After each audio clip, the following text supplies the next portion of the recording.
somebody can be attacked, it could go really bad. It's the enforcement that's scary, isn't it? It's like, who's the policeman? And it seems like it's making the ISP the policeman. Very much so. As opposed to the police. I was going to ask that on this topic. Isn't the idea of the act that the ISPs monitor who is downloading copyrighted content? Aren't they supposed to be managing the whole thing and then, send out the letters and do themselves, as opposed to, say, someone like Sony or Warner Brothers knocking on the ISP's door? They are not required at the present time under the new act to actually monitor what people are doing. I mean, quite often they do monitor it anyway. But the copyright holders can say to them, please install this software so it will monitor what your subscribers are doing if they are infringing our copyright materials. Again, the legislation in that area needs to be worked out, the codes need to be worked out, but rights are given to copyright holders to request the internet service providers to make some modifications so that they can find out who's infringing. The detail is sketchy at the moment. Again, this act was rushed through Parliament.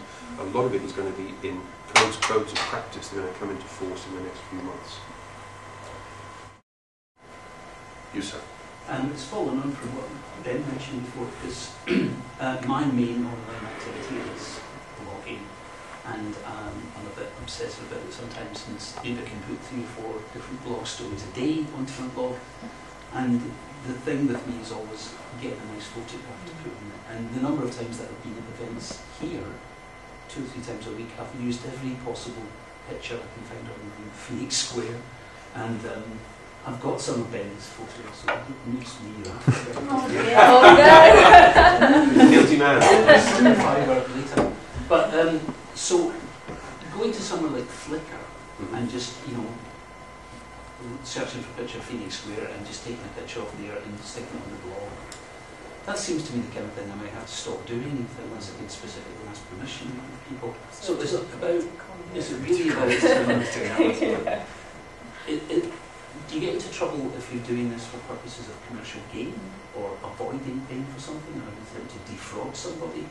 Is it sufficient just to put the source? Say if I used a photograph from Flickr on a blog entry and gave the source of the person's name of the picture of Phoenix Square that we've taken it from, is that sufficient?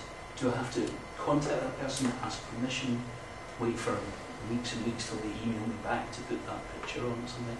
So I'm more concerned about, when I hear what Mel's saying about the crime aspect of it, but it seems to me it really is scuppering the most basic grassroots sort of creativity and a real entry level involvement in the online world. Well, yes, I mean, I do agree with you. You need in each circumstance to read the terms of use website by website, what permissions you are given. And that's people don't do that. I mean, most websites do have detailed terms of use, what the license terms are, but who goes around reading that stuff? Apart from us lawyers, because that's changed though. None of this has changed. None of this has changed. No. Most websites don't. Most big media websites do. Most websites don't. Yeah. So you come up with blog, for example, lifting his picture. There's far more blogs now. I'm not blog, but that's so horrendous with me lifting things from Flickr. Yeah. Yeah, but it's the same sort of thing. Who here has read Flickr's terms of use? Raise your hands. Well, I'm a photographer most of the time. We're all talking about lifted off of Flickr sites and everything else. There's a poster up at Hyde Cross, which is a view across their bridge, and it says John Lewis for the architecture of the bridge. That's actually mine, and I didn't get a penny for it. They lifted it off Flickr. Yeah. Do it. Yeah. I can't, because I've been to see them and I said, look, this isn't on. You've taken my picture off of Flickr. I can go through it. I can show you the name of the day I took it and everything else, long before you put it on a poster. And they said, did you have written permission to be inside the building taking photographs? Yeah. Different scenario. Right. There's private property there. Yeah. It's a copy. If you go down to the Canary Wharf and try and take photographs there at Canary Wharf, security people will stop you because they'll say this is private property and you're not allowed to take pictures here. And many people do enforce it. And they say if you take a photograph on private property, then your rights in that photograph, they would say, don't exist. This is what that's what they've said to me. It's an interesting area. You need a good lawyer to That's what I'm here for. So, do you have a response to that one about just acknowledging the source? Is that sufficient, or do you just need to go back and read the terms? You need to go back and read the terms. Copyright material can be used. There are certain things you can do with it that are permitted under the legislation, and it varies depending on the type of work. The classic one is criticism and review. You know, if a newspaper may quote a paragraph or two from a book or a still from a photograph or something like a still from a film to criticise and review it, that's fair. That is within the permissions that are normal under copyright law. But if they quoted too much and they did it extensively, then it's in breach of copyright. So taking a single photograph from a website, unless the website actually says, you know, you are allowed to do it, is potentially a breach of copyright. But it depends upon what your purpose is. If you want to write an article saying, this is a rotten photograph, it was taken from a bad angle, you are criticising it, and that's legitimate. Okay. I mean, Creative Commons. I was going to mention because we have a speaker on a couple We have, yeah, so I was going to say, Look at the go on bottom of your about Flickr. that. Each picture on Flickr has a thing that's where the author Says has. what you can do. Yeah. I just last night I was doing a blog entry in it, and I knew what I wanted, and I had to find one picture of that thing that allowed me Creative Commons use of it, and it said I had to actually say who did it. Yeah. And as long as I do that, I'm alright. What I found was looking for photographs for blog articles, and I'm not a very regular blogger at all, but I've been startled with how quickly people respond.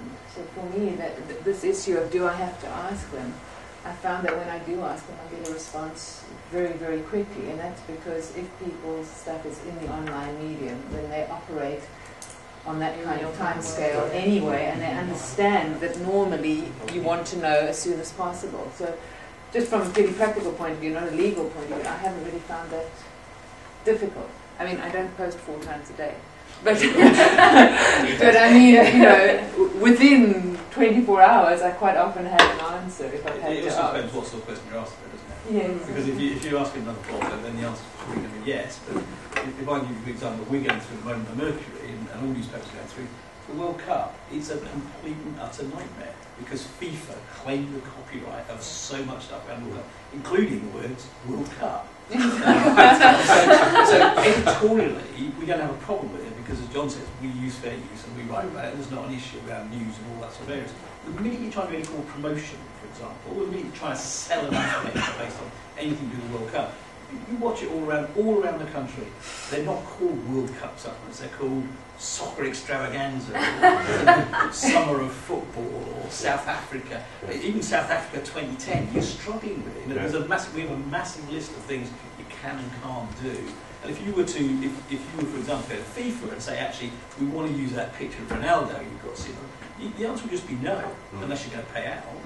They'll let you pay for it. But the point is, they charge other people so much money to be associated with the World Cup that they won't allow you to associate yourself, won't allow me to, or pay people to associate yourself with the World Cup without paying out a fortune. And so it does depend where you are and what you're trying to do. There are all sorts, editorially, and I think blogging is the same, you can get away with a lot more than you can if you're trying to promote something or sell something. And the question about logos, I would say that often depends on what you're trying to do with it. You know, if you're trying to associate yourself with something by using their logo, you definitely need their permission. Well, you get into another area then. It's not just copyright, it's actually passing off, as the lawyers call it, by pretending that your product is something which it is not, you pass it off. You infringe the trademark rights in that person's logo, their trademark. Luke, did you have a question earlier? I might have been answered, thanks, John.